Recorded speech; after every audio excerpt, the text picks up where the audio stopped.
옛날에 우리나라에서는 안방물림이라고 하는 풍습이 있었다고 합니다. 시어머니가 일정한 연령이 되면 며느리에게 살림을 내어주고 안방을 물려주는 풍습입니다. 이 풍습은 우리나라 전 지역에 있었던 것은 아닌 것 같고 경상북도와 강원도 일부 그리고 경상남도 일부 지역에서 그 흔적이 발견된다고 하는데 아마도 신라 지역과 연관이 있는 것으로 보입니다. 큰 살림을 하는 양반댁, 종가댁 또는 대가댁에서 안방 물림이 있을 때는 큰 잔치가 있었다고 합니다. 좋은 날을 택하여서 안방 물림의 날로 정하고 음식을 장만하여서 마을 사람들을 또 친척들을 그리고 그 집안과 함께하는 사람들을 초대하여 잔치를 베풀고 많은 사람이 모인 앞에서 시어머니는 며느리에게 열쇠 꾸러미를 넘겨줍니다. 열쇠 꾸러미를 물려받은 며느리는 시어머니에게 큰절을 하고 많은 사람들에게 축복을 받았습니다. 이 열쇠 꾸러미 중에 가장 중요한 열쇠는 뒤주 열쇠와 또 찬광 열쇠로 이 열쇠들을 넘겨줌으로써 집안 전체의 살림을 넘겨준다라고 하는 의미를 가지고 있습니다. 당시 집에서 광이라고 하는 것은 쌀도 있고 또 땔감 등 여러 생필품들이 저장되어 있었기 때문에 그 광 열쇠를 며느리에게 넘겨준다고 하는 것은 집안의 경제권을 또 살림살이의 주도권을 넘겨주는 것과 마찬가지였습니다. 그리고 이 광 열쇠를 며느리에게 넘겨주는 그 안방 물림의 날은 옛날에 어머니들에게 있어서는 은퇴식이나 다름없었고 그 후에는 자식들이 부모를 봉양하는 것을 편안하게 받으면서 산다는 의미였습니다. 오늘날로 따지자면 아마도 아파트 명의를 넘겨준다든지 적금 통장을 넘겨주는 것과 비슷할 것 같습니다. 하지만 요즘은 그처럼 자식들에게 안방 물림을 너무 일찍 하지 않는 것이 지혜로운 부모라는 말이 있습니다. 왜냐하면 물려줄 만한 것을 너무 일찍 줘버리면 자식들이 부모 봉양을 등한시하게 된다라는 이유 때문입니다. 유산을 물려받을 것이 좀 남아있을 때에는 자식들 간에 서로 다투어 부모님을 모시겠다고 하지만 상속할 재산이 없으면, 물려받을 재산이 없으면 명절에 인사하러 들리는 것조차 발걸음이 뜸해진다라고 하는 것입니다. 물론 모든 자녀들이 다 그렇지는 않겠습니다만은 부모 효도라고 하는 것이, 부모 봉양이라고 하는 것이 점점 더 약해지고 있는 오늘날의 현실을 잘 반영하는 말이기도 합니다. 이처럼 자식이 진심으로 부모에게 효도하느냐 아니냐라고 하는 것은 그 부모가 경제적으로 능력이 없을 때 더 정확하게 나타나게 됩니다. 부모가 더 이상 자식에게 도움을 줄 수 없을 때, 힘이 되어주지 못할 때, 부모가 이제는 자식에게 오히려 짐처럼 여겨지게 되었을 그때야말로 진짜 효도가 드러나게 되는 것입니다. 오늘 본문의 말씀이 바로 그런 경우를 배경으로 하고 있습니다.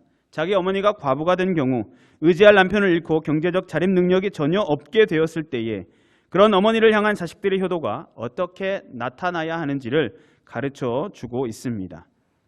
먼저 자기 집에서 효를 행하여 라고 하는 제목을 가지고 함께 이 시간 하나님의 말씀을 상고할 때에 신앙의 자녀들이 마땅히 행해야 할 참된 효도의 모습을 기억하는 시간이 되기를 주님의 이름으로 축복합니다. 첫째로 부모에 대한 효도는 하나님 앞에서의 경건 생활입니다. 본문 3절과 4절 말씀에 보니까 참 과부인 과부를 존대하라. 만일 어떤 과부에게 자녀나 손자들이 있거든 그들로 먼저 자기 집에서 효를 행하여 부모에게 보답하기를 배우게 하라. 이것이 하나님 앞에 받으실 만한 것이니라 라고 기록하고 있습니다. 이 참 과부인 과부를 존대하라 라고 하는 말은 사도 바울이 디모데에게 하는 말입니다. 저희 5절에 기록된 대로 과부가 되어서도 더욱 신실한 신앙생활을 하는 자들을 존중히 여기고 영적으로 물질적으로 잘 돌봐 주어야 한다라고 하는 그런 말입니다. 하지만 4절에 보면 그런 과부를 물질적으로 도울 때 있어서 어떤 과부에게 자녀나 손자들이 있거든 먼저 그들로 하여금 자식으로서 마땅한 도리를 이행하도록 가르쳐야 된다라고 말하고 있습니다. 여기서 효라고 하는 단어는 원문에 보면 경건이라고 하는 단어로 되어 있습니다. 자기 집에서 먼저 효를 행하여 라고 하는 말을 직역하면 먼저 자기 집에서 경건을 행하여가 되는 것입니다. 이 경건이라고 하는 단어는 일반적으로 하나님 앞에서 거룩하게 처신하는 자세를 가리킬 때 쓰는 말입니다. 여기서 그 단어가 부모에게 보답하는 효를 명령하는 말씀에서 사용이 되고 있는데, 그렇다면 이것은 부모에 대한 효성이 바로 하나님 앞에서의 경건 생활의 일부가 된다라고 하는 뜻이 되겠습니다. 그래서 4절에서도 이것이 부모에게 효도하는 것이 곧 하나님 앞에 받으실 만한 경건 생활의 하나라고 다시 강조하고 있는 것입니다. 나중에 8절에서도 이런 효도의 의무를 이행하지 아니하는 자는 믿음을 배반한 자라고 분명하게 말씀하고 있는 것도 같은 맥락입니다. 10계명의 제5계명이 무엇입니까? 내 부모를 공경하라. 내 부모를 공격하라가 아니고 공경하라입니다. 부모에 대한 효도는 하나님께서 10계명을 통하여서 우리에게 구체적으로 명령하신 것입니다. 우리가 잘 알다시피 10계명의 제1계명부터 4계명까지는 하나님과의 관계, 즉 하나님을 섬기는 법에 대한 계명들을 우리에게 주신 것이고, 또 5계명부터 10계명까지는 대인관계, 사람들과의 관계에 대한 명령들을 주셨는데 그중에 첫 번째 계명이 바로 이 5계명입니다. 그런데 어떤 성경 해석학자들은 이 10계명을 앞에 5개 계명과 뒤에 5개 계명으로 나누는 사람들도 있습니다. 그 성경 해석학자들은 부모 공경에 내 부모를 공경하라라고 하는 이 5계명을 하나님 사랑의 계명에, 즉 이웃 사랑에 속한다기보다는 하나님 경외에 속하는 4개의 계명들과 같은 영역에 속하는 것이다라고 보는 것입니다. 레위기 19장 32절에 보면 너는 셋머리 앞에 일어서고 노인의 얼굴을 공경하며 내 하나님 하나님을 경외하라. 나는 여호와니라 라고 하는 말씀을 근거로 이렇게 구분을 하게 되는데, 하나님 사랑의 계명에 그 부모 공경이 들어간다라고 하는 말입니다. 성경은 부모 공경을 항상 2가지 측면에서 강조하고 있습니다. 하나는 자식이 부모를 공경함으로써 하나님을 경외하는 법도 자연히 배울 수 있게 된다는 점이고, 또 하나는 부모 공경이야말로 약속 있는 첫 계명으로서 땅에서 복을 받는 지름길이다라고 하는 사실입니다. 출애굽기 20장 12절에도 내 부모를 공경하라. 그리하면 내 하나님 여호와가 내게 준 땅에서 내 생명이 길리라 라고 기록하고 있고, 잠언 23장 22절에도 너를 낳은 아비에게 청종하고 내 늙은 어미를 경외지 말라라고 우리에게 가르쳐주고 있습니다. 부모님은 자식 쪽에서 보기에는 잔소리와 꾸중이 더 많은 분들입니다. 어머니의 부드러운 달래미나 충고보다는 아버지의 엄하고 강한 명령과 훈계가 자식으로서는 더 반감이 쉽게 생기게 됩니다. 그래서 아비에게 청종하라, 아버지의 말씀을 잘 들어라 라고 하는 것이 바로 아버지를 공경하는 기본이라고 말할 수가 있습니다. 내 늙은 어미를 경외지 말라라고 하는 말씀도 부모가 힘이 없을 때, 부모가 힘이 있을 때는 순종하고 억지로 그 말을 듣는 것 같은 자녀들도 부모가 연세가 많이 들고 힘이 없게 되면 그 부모를 홀대하기 쉬운 까닭에 우리에게 경계로서 교훈하고 있는 것입니다.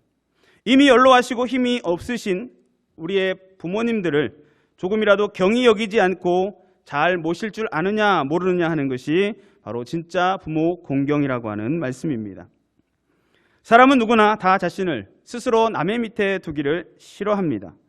그런 까닭에 다른 사람을 받들고 존경하는 것은 오직 교육과 훈련을 통하여서만 배우고 익힐 수가 있습니다. 그래서 우리 자녀들이 초등학교에 입학하면 가장 먼저 선생님께 인사하는 법을 배우고 친구들과 인사를 나누는 법을 배웁니다. 군에 입대하면 장교나 상급 병사에게 거수경례하는 것부터 아주 정확하게 배우는 것입니다. 사람이 태어나서 가장 처음으로 알게 되는 윗사람은 바로 부모입니다. 그러므로 부모 자녀의 관계야말로 모든 인간관계가 다 평등만 한 것이 아니라 상하관계도 있다라고 하는 사실을 알게 해주는 첫 관문인 것입니다. 그렇다면 바로 여기서부터 이 기본을 할 줄 모르는 사람, 자기의 아버지와 어머니조차 윗사람으로 공경할 줄 모르는 사람은 과연 어떤 사람이겠습니까? 그런 사람은 자기 스승 또한 진심으로 존경할 수 없으며 직장 상사 또한 존경하고 받들어 모실 수가 없는 것입니다. 눈에 보이는 사람에게 그 정도라고 한다면 눈에 보이지 아니하는 하나님 앞에서는 더 말할 것도 없습니다. 자기를 낳아주신 부모조차 윗사람으로 공경할 줄 모르는 사람이 하나님을 생명의 주권자로 경외할 수가 있겠습니까? 자기를 길러주시느라고 흰머리가 되신 부모님에게 감사하지 못하고 효도할 줄 모르는 사람이 하나님의 은혜와 사랑을 깨닫고 무한 감사한다라고 하는 것은 말이 안 되는 것입니다. 그런 까닭에 하나님을 경외하는 신자라고 한다면 가장 먼저 필수적으로 부모 공경을 행할 줄 알아야 합니다. 요한일서 4장 20절에 누구든지 하나님을 사랑하노라 하고 그 형제를 미워하면 이는 거짓말하는 자니 보는 바 그 형제를 사랑치 아니하는 자는 보지 못하는 바 하나님을 사랑할 수 없느니라 라고 기록하고 있기 때문입니다. 그러므로 부모 공경이라고 하는 것은 우리의 신앙 문제와 직결되는 것임을 기억하고 집에서 먼저 효를 행함으로써 하나님 앞에 받으실 만한 경건 생활을 나타내는 성도님들이 되시기를 주님의 이름으로 축복합니다. 둘째로 신자는 믿음의 부모를 더욱 공경해야 합니다. 본문 5절부터 7절까지의 말씀 보니까 참 과부로서 외로운 자는 하나님께 소망을 두어 주야로 항상 간구와 기도를 하거니와 향락을 좋아하는 자는 살았으나 죽었느니라. 내가 또한 이것을 명하여 그들로 책망받을 것이 없게 하라 라고 기록하고 있습니다. 먼저 본문의 과부라고 하는 단어는 가장 먼저 외로움을 연상시키는 단어입니다. 바울이 살았던 그 당시에는 남편과 사별한 여인들이 많았을 뿐만 아니라 일부 다처제가 성행하여서 남자들에게 버림을 받았던 그런 여자들도 많이 있었습니다. 평생을 의지하고 살아왔던 남편을 잃은 외로움, 육신적으로 의지할 사람이 없다라고 하는 그 외로움 속에서 남은 인생을 살아야 하는 것이 과부의 처지였습니다. 그처럼 인간적으로 볼 때 가장 절망적인 처지에 있었을 것이 과부였지만 참 과부된 사람들은 그런 외로운 자가 된 상황 속에서도 놀라운 모습을 보여줄 수 있었습니다. 그것은 바로 하나님께 소망을 두어 주야로 항상 간구와 기도를 하는 생활입니다. 남편에게 그전까지는 걸었던 이 소망의 목까지 이제는 전적으로 하나님께 걸고 하나님만 의지하며 사는, 남편 사별 후에 더욱 하나님 앞에 신실한 신앙생활을 보여준 참 과부들이 있었던 것입니다. 그러나 반면에 향락만을 찾으면서 살려고 했던 과부도 있었던 것 같습니다. 마치 이것을 못해보고 죽으면 내 인생에 큰 손해를 보는 것처럼 이것저것 해보려고 욕심을 부리고 남편이 없는 것을 새로운 기회와 자유가 주어진 것처럼 여기면서 자기 인생을 마음대로 즐길 생각만 하는 그런 과부도 있었던 것입니다. 하지만 그런 과부는 자식 앞에서 가장 못난 어머니가 될 수밖에 없습니다. 사도 바울은 디모데를 향하여서 교회 안에 바로 그러한 단정하지 못한 과부가 생기지 않도록 이것을 명하여 그들로 책망받을 것이 없게 하라라고 하였습니다. 즉 하나님만 의지하고 사는 의연한 여생을 자식들에게 보여주는 그러한 부모가 되게 교육하라라고 하는 그런 뜻입니다. 부모에 대한 효도라고 하는 것은 불신 자녀들에게도 가장 기본적인 윤리입니다. 자기에게 피와 살을 전해준 가장 가까운 혈육이기 때문입니다. 그러나 신자인 저와 여러분은 그처럼 불신자들이 자기 부모에게 효도하는 것보다 갑절 이상 더 효도할 줄 알아야 합니다. 왜냐하면 우리는 불신자들보다 훨씬 더 훌륭한 부모님들을 모시고 있기 때문입니다. 예수 잘 믿는 부모보다 더 훌륭한 부모는 없습니다. 왜냐하면 우리 믿음의 부모님들은 우리에게 영생 구원이라고 하는 인생 최고의 보배를 받을 수 있는 유산을 남겨주신 분들이기 때문입니다. 우리가 예수님 믿는 부모를 둔 덕분에 어릴 때부터 유아 세례를 받게 되었고 교회 중심으로 양육을 받게 된 것, 이것은 너무나도 큰 축복입니다. 제가 전에 섬겼던 교회에 어떤 초등부 아이를 알게 되었습니다. 어느 날 그 아이가 지나갈 때에 제가 만나게 되어서 이런저런 이야기를 하다가 가정의 상황을 듣게 되었는데 그 가정은 불신 가정이었습니다. 아빠의 종교가 불교였습니다. 그 엄마는 무교였는데 그 엄마가 교회를 적극적으로 보내는 것입니다. 그러면서 그 엄마가 한다는 말이 어릴 때 교회에 나가면 사회성을 배우게 되고 또 교회에서는 나쁜 것을 가르치지 않고 좋은 것을 가르치기 때문에 교회에 보내야 되겠다라고 그런 얘기를 하는 것입니다. 구원과 영적인 부분을 전혀 모르는 불신 가정에서도 교회에서는 자기 자녀에게 좋은 영향을 끼친다라고 하는 것을 알고 교회를 보내는 그런 모습을 볼 때에 우리는 예수 믿는 부모를 둔 이것 하나 때문에 이 사회에서 대부분의 자녀들보다 얼마나 행복하게 자라났으며 얼마나 행복하게 살아가고 있는지를 깨달을 줄 알아야 하는 것입니다. 잠언 1장 8절에 내 아들아 내 아비의 훈계를 들으며 내 어미의 법을 떠나지 말라라고 교훈하고 있습니다. 골로새 3장 20절에도 자녀들아 모든 일에 부모에게 순종하라 이는 주 안에서 기쁘게 하는 것이니라 라고 기록하고 있습니다. 꼭 배우자를 일찍 사별하지 않더라도 연세가 많이 드시게 되면 외로움을 점점 더 많이 느낄 수밖에 없습니다. 하지만 그런 노년의 외로움 중에 살면서도 오히려 하나님께 소망을 두고 늘 기쁨과 감사가 충만한 가운데 사시는 그런 멋진 부모님들이 바로 우리의 부모님들인 것입니다. 믿음의 부모님들을 모시는 자녀들의 모습은 어때야 되겠습니까? 우리 아버지 어머니는 하나님만 소망하고 사신다고 하니 하나님께 맡겨두면 되겠지. 그것은 불효하는 모습입니다. 노년에도 세상의 일락을 찾지 않고 오직 하나님께 소망을 두고 사시는 우리의 자랑스러운 부모님들을 더욱 잘 섬기는 모든 성도님들이 되시기를 주님의 이름으로 축복합니다. 셋째로 부모를 봉양하는 것은 자식에게 주어진 의무입니다. 본문 8절 말씀에 보니까 누구든지 자기 친족, 특히 자기 가족을 돌보지 아니하면 믿음을 배반한 자요 불신자보다 더 악한 자니라 기록하고 있습니다. 일반적으로 그때 당시에 과부라고 하는 것은 당시 사회에서 가장 약자, 최하층 계급에 속한 사람이었습니다.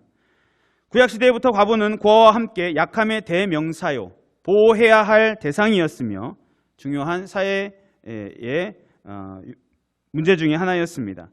당시에는 여자가 할 수 있는 안정된 직장이 아주 제한이 되어 있었고 연금이라든지 생명보험이라든지 사회보장제도가 전혀 없는 사회였습니다. 그렇기 때문에 생활비를, 가정을 책임졌던 남편이 아무런 재산도 없이 세상을 떠나버리면 경제적으로 살 길이 전무한 그런 것이 바로 과부의 현실이었던 것입니다. 그래서 초대교회 당시에도 그처럼 의지할 데 없는 과부들을 위한 구제 활동을 많이 하게 되었습니다. 우리가 잘 알다시피 예루살렘 교회에서 첫 7 집사들을 선출하게 된 동기 중에 하나가 바로 그런 구제 사업의 규모가 계속 커졌기 때문입니다.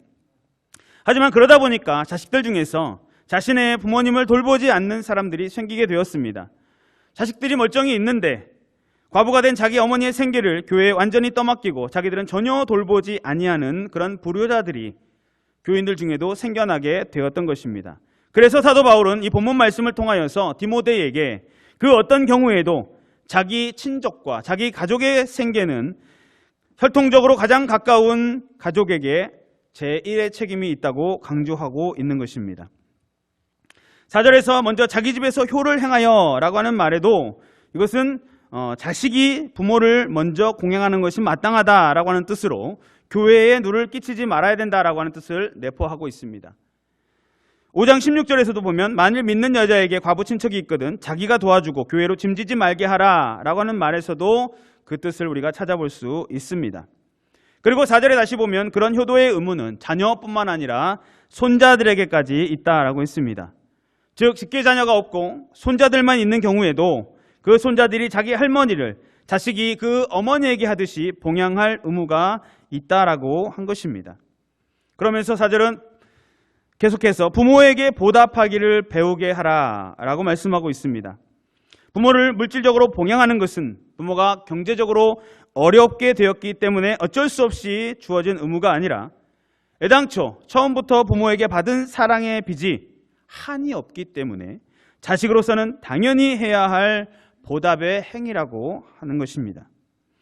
만약에 신자 중에서 자기 친족과 가족에 대한 의무를 이행하지 아니하는 사람은 믿음을 배반한 자다라고 했습니다. 거기에 한술 더 떠서 불신자보다 더 악한 자다라고 성경은 말씀하고 있습니다. 즉 부모를 봉양하는 기본적인 의무조차 하지 않는 사람은 악한 자이다라고 말하는 것입니다. 우리 부모님들은 우리를 키우실 때에 사회보장제도 같은 것에 의지해서 우리를 키우시지 않았습니다. 그런데 부모가 은퇴한 후에 지금은 용돈도 채 안 되는 적은 연금만 가지고서 사시는데 그냥 그것만 가지고 사시라고 내버려두는 사람들이 있습니다. 그런 불효자들은 사도 바울의 표현 그대로 불신자보다 더 악한 자라고 해도 조금도 과언이 아닌 것입니다. 또 우리 부모님들은 저와 여러분을 먹이고 입히고 학교 보낼 때에 교회의 구제금만을 받아서 하지 않았습니다. 그런데 자기 부모가 교회에 등록된 신자이기 때문에 나는 상관없고 교회에서 내 부모님을 구제해야 되지 않느냐라고 자신의 의무를 저버리는 사람들도 있습니다. 자식이 되었다, 자식이다라고 하는 사람이 자기 부모를 봉양하는 그 의무를 두고서 그런 일은 교회가 해야 마땅한 일이지 라고 생각하는 사람은 믿음을 배반한 자가 되는 것을 우리는 알아야 하는 것입니다. 부모 봉양이라고 하는 것은 자식으로서 가장 기본적인 의무입니다. 그것은 자녀 교육보다도 더 중요한 친족 간의 제1의 의무입니다. 이것은 사람다운 사람이 되기 위해서 가장 먼저 해야 할 일이기도 합니다. 그러므로 부모를 봉양하는 것은 사회나 교회에 주어진 의무가 아니라 그 부모에게 양육을 받고 자란 그 자녀에게 주어진 가장 기본적인 의무인 것을 잊지 않고 우리의 부모님들을 잘 섬기고 봉양하는 성도님들이 되시기를 주님의 이름으로 축복합니다. 성도 여러분, 아담은 배꼽이 없었다라고 하는 엉뚱한 소리를 하는 사람들이 있습니다. 배꼽은 우리가 알다시피 어머니의 태에서 출생할 때 생기는 것인데 아담은 하나님께서 직접 지으셨기 때문에 배꼽이 필요 없으니까 배꼽이 없었을 것이다 라고 하는 논리를 가지고 하는 말입니다. 그러나 하나님께서는 첫사람 그 아담을 지으실 때에 배꼽 하나라도 결핍된 불완전한 사람을 결코 만드셨을 리가 없습니다. 사실 하나님께서는 모든 사람을 다 아담처럼 직접 만드실 수도 있었을 것입니다. 하지만 하나님께서는 그렇게 하지 않으시고 아담 이후의 모든 사람들을 다 자기 어머니의 몸에서 태어나게 하셨습니다. 사람이 어머니의 몸에서 태어날 때에 배꼽만 받아 나오지 않습니다. 사지백체 5장 6부를 다 아버지와 어머니에게서 물려받아 태어나는 것입니다. 하나님께서는 그처럼 우리 모두를 각각 자신의 부모를 통해서 그 육신이 조성되고 그 생명이 이 땅에 태어나도록 만드셨습니다. 모든 사람들로 하여금 부모를 통하여 세상에 태어나게 하시고 그 부모와 가장 가까운 인간관계를 맺고 살도록 하나님께서 그렇게 만드신 것입니다. 그리고 그 하나님께서 우리에게 내 부모를 공경하라 라고 하는 계명을 주셨습니다. 그것도 약속 있는 첫 계명으로 우리에게 주셨습니다. 에베소서 6장 1절부터 3절 말씀에 보면 자녀들아 너희 부모를 주 안에서 순종하라 이것이 옳으니라 내 아버지와 어머니를 공경하라 이것이 약속 있는 첫 계명이니 이는 내가 잘되고 땅에서 장수하리라 라고 기록하고 있습니다. 그러므로 부모를 공경하지 않고 하나님을 경외한다라고 하는 것은 거짓말입니다. 부모를 공경하지 않고 이웃을 사랑한다라고 하는 것은 위선자적인 행동일 뿐인 것입니다. 불신 자녀들도 자기의 부모를 하늘처럼 받들어 모시는데 하물며 우리 믿는 자들의 자녀들은 최소한 그것보다는 더 진실하고 그것보다는 더 정성스럽게 우리의 부모를 섬겨야 하지 않겠습니까? 그리고 우리의 부모님들이 은퇴하고 육신의 병이 생기고 정신이 약해질 때에 바로 그때야말로 자식들이 진짜 효도를, 진짜 부모 봉양을, 최고의 봉양을 해드려야 마땅할 때가 아니겠습니까? 그러므로 먼저 자기 집에서 효를 행하는 참된 신자가 됨으로써 집안에서 하나님께 보여드릴 수 있는 경건 생활을 경주하고 육신의 부모를 지극히 공경하고 정성껏 봉양하는 효도를 통하여서 하나님께서 약속하신 잘되고 땅에서 장수하는 복까지 누리게 되는 모든 성도님들 되시기를 주님의 이름으로 축복합니다.